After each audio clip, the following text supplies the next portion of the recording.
Every swipe is rewiring your brain's reward center right now. Dopamine spikes with each new video training your neurons to expect constant novelty. This is called variable reward scheduling, the same mechanism that makes slot machines addictive. Your prefrontal cortex, the impulse control center, is still developing until age 25. The average person checks their phone 96 times daily, most checks lasting under 30 seconds.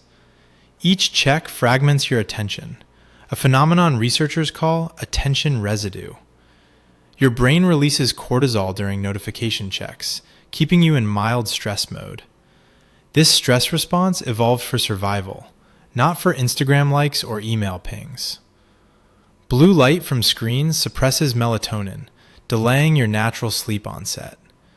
Your brain's default mode network, active during daydreaming, never gets time to engage. This network handles creativity and problem solving, so constant use actually makes you less innovative.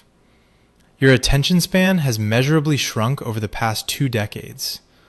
Multitasking between apps trains your brain to switch frequently, not to focus deeply. The switch cost is real, losing up to 20 minutes of focus per interruption. Your brain forms new neural pathways with every repeated behavior, called neuroplasticity. The teenage brain is especially plastic, making habits formed now especially sticky.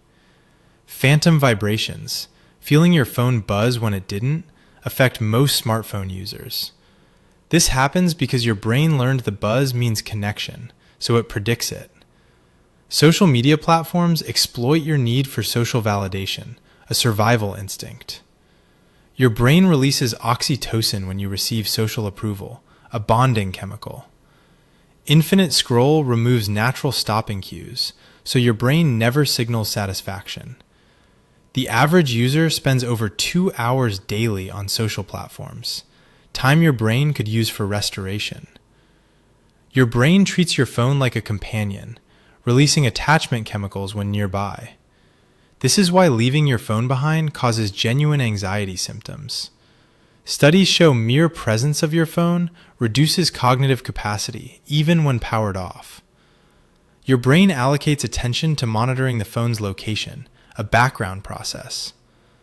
The solution isn't quitting, it's creating friction between you and the phone.